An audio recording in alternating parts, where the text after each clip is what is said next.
Hello everyone, welcome to let's features. दोस्तों, घटना चक्र पूर्वावलोकन सीरीज 2022 में आज हम लोग प्रस्तावना अर्थात प्रियम्बल से संबंधित महत्वपूर्ण प्रश्नों को सॉल्व करेंगे। तो ये जो है सेशन काफ़ी इंपॉर्टेंट होने वाला है। एक एक क्वेश्चन परीक्षा के दृष्टिकोण से अति महत्वपूर्ण है, इसलिए अपना कान और आँख दोनों जो है खुला रखिएगा और दिमाग को एकदम से शांत रखिएगा। चलिए देखते हैं। देखिए, पहला क्वेश्चन है, भारतीय गणतंत्र की 26 जनवरी 1950 को सही संवैधानिक वस्तुस्थिति क्या थी जब भारतीय संविधान लागू हुआ था? बताइए। तो आपका राइट आंसर क्या हो जाएगा? राइट आंसर हो जाएगा सी, संपूर्ण प्रभुत्व संपन्न और लोकतंत्रात्मक गणराज्य। देखिए, लोकतंत्रात्मक गणराज्य तो था ही, साथ जो है संपूर्ण प्रभुत्व संपन्न भी था। तो ये वाला ऑप्शन नहीं होगा, क्योंकि यहाँ पर जो है दोनों शामिल था। किसमें? प्रस्तावना की बात की जा रही है। और धर्मनिरपेक्ष शब्द मूल संविधान के प्रस्तावना में नहीं था। धर्मनिरपेक्ष और जो है समाजवादी, साथ ही साथ जो है अखंडता, तीन शब्द। अखंडता, इसको किस संविधान संशोधन द्वारा जोड़ा गया था? याद रखिएगा, काफ़ी इंपॉर्टेंट है। 42वें संविधान संशोधन द्वारा। कब जोड़ा गया था? 1976 में। चलिए नेक्स्ट क्वेश्चन देखते हैं।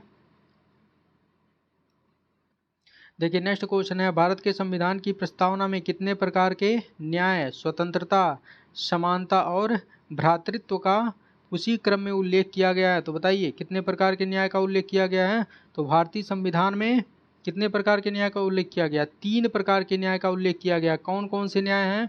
तो एक तो है जो है सामाजिक, दूसरा है आर्थिक, और तीसरा क्या है? राजनैतिक। ये 3 न्याय जो है भारतीय संविधान में उल्लिखित हैं। और कितने स्वतंत्रता का उल्लेख किया गया है? तो 5 स्वतंत्रता का उल्लेख किया गया है। याद रखिएगा कौन कौन सा है? विचार, अभिव्यक्ति, विश्वास, धर्म और उपासना। और समानता, कितने प्रकार की समानता की बात की गई है? तो 2 प्रकार की समानता की बात की गई है। कौन कौन सी? अवसर और प्रतिष्ठा, प्रतिष्ठा और अवसर की समानता। और भ्रातृत्व का जो है उल्लेख एक बार किया गया। तो आपका राइट आंसर क्या हो जाएगा? 3, 5, 2, 1। 3, 5, 2, 1 राइट आंसर है ए। चलिए नेक्स्ट क्वेश्चन देखते हैं। देखिए, नेक्स्ट क्वेश्चन है, भारतीय संविधान की प्रस्तावना में भारत को किस रूप में घोषित किया गया है? बताइए। तो आपका राइट आंसर क्या हो जाएगा? बीपीएससी में पूछा गया क्वेश्चन है। तो आपका राइट आंसर हो जाएगा सी, एक सार्वभौमिक, समाजवादी, धर्मनिरपेक्ष, प्रजातांत्रिक गणतंत्र। चलिए नेक्स्ट क्वेश्चन देखते हैं। देखिए, इस प्रश्न में कुछ जो है शब्द दिए गए हैं जो कि प्रस्तावना के हैं, और इसमें जो है प्रस्तावना में जिस तरह से इन शब्दों का उल्लेख किया गया है उसका क्रम बताना है। तो इसके लिए आपको प्रस्तावना याद होना चाहिए। तो देखिए, प्रस्तावना में कहा गया है कि हम भारत के लोग भारत को संपूर्ण प्रभुत्व संपन्न, संपूर्ण प्रभुत्व संपन्न का मतलब होता है सार्वभौमिक, तो ये जो है पहले स्थान पर आ जाएगा। उसके बाद जो है समाजवादी दूसरे स्थान पर, फिर जो है पंथ निरपेक्ष तीसरे स्थान पर। पंथ निरपेक्ष का मतलब जो है धर्मनिरपेक्ष। और लोकतंत्रात्मक गणराज्य अर्थात जो है प्रजातंत्रात्मक, ये जो है चौथे नंबर पर है। तो पहले आपका राइट आंसर क्या हो जाएगा? तो राइट आंसर हो जाएगा सी। देखिए, यहाँ पर जो है पहले नंबर पर सी होगा, उसके बाद जो है ए होगा समाजवादी, फिर जो है डी आएगा धर्मनिरपेक्ष, और फिर बी आ जाएगा प्रजातांत्रिक। तो आपका राइट आंसर हो जाएगा ए। चलिए नेक्स्ट क्वेश्चन देखते हैं। देखिए, नेक्स्ट क्वेश्चन है, संविधान की उद्देशिका के संबंध में निम्नलिखित कथनों पर विचार कीजिए। दिए गए कूट की सहायता से बताइए कि इनमें से कौन सा सही है। तो आपको 4 स्टेटमेंट में से बताना है कौन सा सही है। देखिए, काफ़ी इंपॉर्टेंट क्वेश्चन है, यूपी पीसीएस की परीक्षा में पूछा जा चुका है। चलिए देखते हैं। देखिए, पहला स्टेटमेंट है, पंडित नेहरू द्वारा प्रस्तुत ऑब्जेक्टिव प्रस्ताव अंततोगत्वा उद्देशिका बना। तो बताइए, राइट है या रॉन्ग है? तो बिल्कुल राइट है। बताइए, पंडित नेहरू ने संविधान सभा में ऑब्जेक्टिव प्रस्ताव कब पेश किया था? पढ़ चुके हैं आप। 13 दिसंबर 1946 को पेश किया था। और यह पारित होकर के संविधान सभा से कब आया था? तो 22 जनवरी, याद रखिएगा 22 जनवरी 1947। ये सब फैक्ट काफ़ी इंपॉर्टेंट है, मल्टीपल पूछे गए हैं। तो ये जो है 22 जनवरी 1947 को पारित होकर के संविधान सभा से आया और उद्देशिका बना। दूसरा स्टेटमेंट है, इसकी प्रकृति न्याय योग्य नहीं है। बिल्कुल सही है, इसे लागू नहीं करवाया जा सकता है। तीसरा स्टेटमेंट है इसका संशोधन नहीं किया जा सकता है, तो ये वाला स्टेटमेंट गलत हो जाएगा, क्योंकि जो है उद्देशिका अर्थात प्रस्तावना का संशोधन किया जा सकता है। एक बार इसका संशोधन किया जा चुका है। अभी आप पढ़ चुके हैं कि 42वें संविधान संशोधन द्वारा इसमें से जो है 3 शब्दों को जोड़ा गया है। कौन कौन से 3 शब्द जोड़े गए हैं? तो समाजवादी शब्द, पंथ निरपेक्ष शब्द और अखंडता, 3 शब्द जोड़े गए हैं, याद रखिएगा। चौथा स्टेटमेंट है संविधान के विशिष्ट प्रावधानों को यह रद्द नहीं कर सकता है, तो ये बिल्कुल सही है। तो आपका राइट आंसर क्या हो जाएगा? देखिए स्टेटमेंट 1, 2 और जो है 4 सही है, तो आपका जो है राइट आंसर बी हो जाएगा, 1, 2 और 4। चलिए नेक्स्ट क्वेश्चन देखते हैं। देखिए नेक्स्ट क्वेश्चन है 26 नवंबर 1949 को अंगीकृत भारतीय संविधान की प्रस्तावना में शब्द सम्मिलित नहीं थे, इनमें से बताना है कौन सा सही है, बताइए। अभी आप पढ़ चुके हैं कि 42वें संविधान संशोधन अधिनियम 1976 में कितने शब्द जोड़े गए हैं? 3 शब्द जोड़े गए हैं। और कौन कौन से शब्द हैं? एक है समाजवादी है, दूसरा है पंथ निरपेक्ष और तीसरा है अखंडता। तो ये तीनों जो है मूल संविधान में नहीं थे, इसको कब जोड़ा गया था? 1976 में जोड़ा गया था। तो आपका राइट आंसर क्या हो जाएगा? 1, 2 और 3। राइट आंसर ए होगा, 1, 2 और 3। चलिए नेक्स्ट क्वेश्चन देखते हैं। देखिए नेक्स्ट क्वेश्चन है भारत के संविधान के आमुख का लक्ष्य उसके सभी नागरिकों के लिए सुनिश्चित करना है, बताइए। देखिए यहाँ पर 4 स्टेटमेंट दिए गए हैं और इसमें से जो है सही स्टेटमेंट को फाइंड आउट करना है। पहला स्टेटमेंट है कि सामाजिक और आर्थिक न्याय, तो अभी आप पढ़ चुके हैं कि प्रस्तावना में सामाजिक, आर्थिक और राजनीतिक न्याय का उल्लेख किया गया है। कितने न्याय का उल्लेख किया गया है? 3 न्याय का। फिर दूसरा स्टेटमेंट है विचार अभिव्यक्ति की स्वतंत्रता, तो अभी आप पढ़े हैं कि विचार अभिव्यक्ति, विश्वास, धर्म और उपासना की स्वतंत्रता, अर्थात जो है 5 स्वतंत्रता का उल्लेख किया गया है, तो ये भी सही है। अवसर की समानता की भी बात की गई है, ये भी स्टेटमेंट सही है। व्यक्ति की प्रतिष्ठा की भी बात की गई है, तो ये भी स्टेटमेंट सही है। अर्थात जो है आपका राइट आंसर क्या हो जाएगा? राइट आंसर है डी, सभी चारों जो है सही है। काफ़ी इंपॉर्टेंट क्वेश्चन है, केयरफुल्ली देखिएगा। चलिए नेक्स्ट क्वेश्चन देखते हैं। देखिए मज़ेदार क्वेश्चन है, क्योंकि बीपीएससी में पूछा जा चुका है कि भारत में लौकिक सार्वभौमिकता है क्योंकि संविधान की प्रस्तावना आरंभ होती है, बताइए। तो आपका राइट आंसर क्या हो जाएगा? राइट आंसर है डी, हम भारत के लोग शब्द से। देखिए यदि प्रस्तावना आपको याद है तो ये सब क्वेश्चन आप जो है इजीली कर सकते हैं, तो प्रस्तावना को याद कर लीजिए। चलिए नेक्स्ट क्वेश्चन देखते हैं। इस तरह से प्रस्तावना से काफ़ी क्वेश्चन पूछे जाते हैं। देखिए नेक्स्ट क्वेश्चन है भारतीय संविधान की प्रस्तावना में निम्न में से किस स्वतंत्रता का वर्णन नहीं किया गया है? तो अभी आप पढ़ चुके हैं कि प्रस्तावना में 5 प्रकार की स्वतंत्रता का उल्लेख किया गया है। कौन कौन से?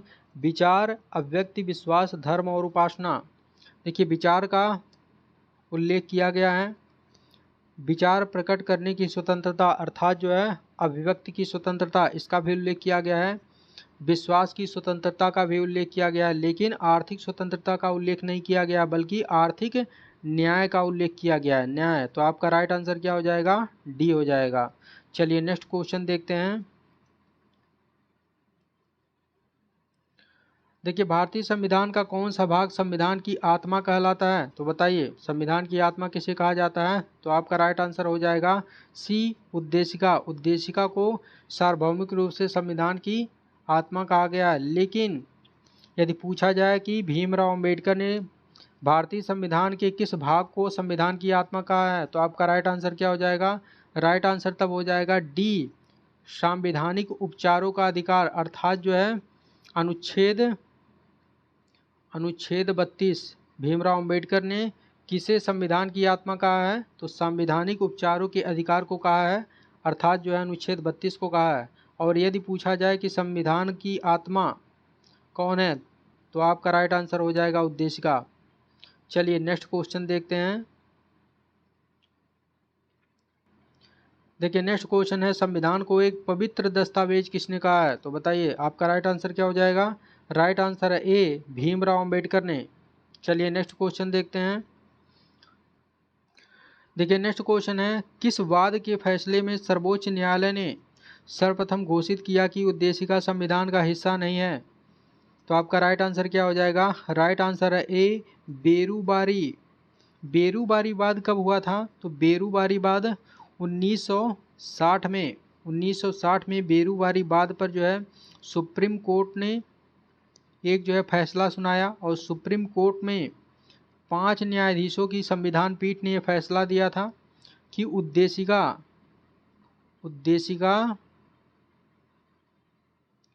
संविधान का जो है भाग नहीं है। इसके बाद जो है एक वाद और हुआ, केशवानंद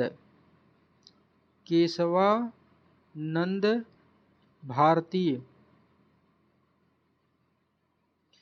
वाद। ये कब हुआ था? केशवानंद भारती वाद 1973 में। इस पर जो है सुप्रीम कोर्ट ने अपना डिसीजन दिया था।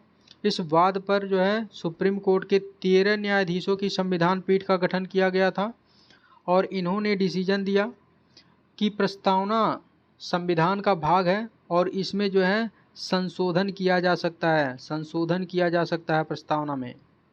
ये जो है केशवानंद भारती वाद में जो है डिसीजन आया था। और उसके बाद जो है एक वाद और हुआ, बम्बई। याद रखिएगा, काफ़ी इम्पोर्टेंट वाद है ये सब। बम्बई बनाम यूनियन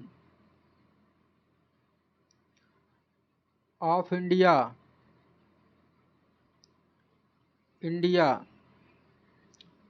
ये वाद जो है 1994 में, इस वाद पर जो है सुप्रीम कोर्ट ने अपना डिसीजन दिया था। इस पर सुनवाई हुई और सुप्रीम कोर्ट ने अपना डिसीजन दिया, और इसमें भी सुप्रीम कोर्ट ने कहा कि उद्देशिका संविधान का भाग है। तो ये तीनों वाद अति महत्वपूर्ण हैं परीक्षा के दृष्टिकोण से, तो इसको याद रखिएगा। चलिए नेक्स्ट क्वेश्चन देखते हैं। देखिए नेक्स्ट क्वेश्चन है, भारत के संविधान की प्रस्तावना में जिन आदर्शों एवं उद्देश्यों की रूपरेखा दी गई है उसकी व्याख्या की गई है। तो बताइए राइट आंसर क्या हो जाएगा? तो राइट आंसर है सी, मूल अधिकारों, राज्य के नीति निर्देशक सिद्धांतों और मौलिक कर्तव्यों के अध्यायों में। चलिए नेक्स्ट क्वेश्चन देखते हैं। देखिए नेक्स्ट क्वेश्चन है, भारत के संविधान के उद्देश्यों में से एक के रूप में आर्थिक न्याय का किसमें उपबंध किया गया है? तो बताइए आर्थिक न्याय का किसमें उपबंध किया गया है? तो आपका राइट आंसर क्या हो जाएगा? राइट आंसर है बी, उद्देशिका और राज्य के नीति निर्देशक तत्व। चलिए नेक्स्ट क्वेश्चन देखते हैं। देखिए इसमें से सही को बताना है। देखिए पहला है, सामाजिक समानता संविधान में प्रत्याभूत नहीं है। तो ये गलत हो जाएगा, क्योंकि प्रस्तावना में भी सामाजिक समानता की बात की गई है, सामाजिक न्याय की बात की गई है, और मौलिक अधिकार में भी अनुच्छेद 14 से लेकर के 18 में समानता के अधिकार की बात की गई है। बी ऑप्शन देखते हैं, देश में सामाजिक समानता पहले से विद्यमान थी। ऐसा नहीं है, यदि पहले से विद्यमान होता तो फिर संविधान में इसका प्रावधान करने का ज़रूरत ही नहीं पड़ता। तो ये वाला बी वाला भी गलत हो जाएगा। सी ऑप्शन देखते हैं, सामाजिक समानता संविधान में प्रत्याभूत है, बिल्कुल सही है। अभी आप जो है प्रस्तावना में पढ़ चुके हैं कि सामाजिक न्याय की बात की गई है, और भारतीय संविधान के मौलिक अधिकार में अनुच्छेद 14 से लेकर के 18 में सामाजिक समानता की बात की गई है। तो ये वाला स्टेटमेंट सही है। तो आपका राइट आंसर क्या हो जाएगा? राइट आंसर है सी। चलिए नेक्स्ट क्वेश्चन देखते हैं। देखिए इसी के साथ ये सेशन कंप्लीट हुआ। मिलते हैं नेक्स्ट वीडियो में, तब तक के लिए जय हिंद जय भारत।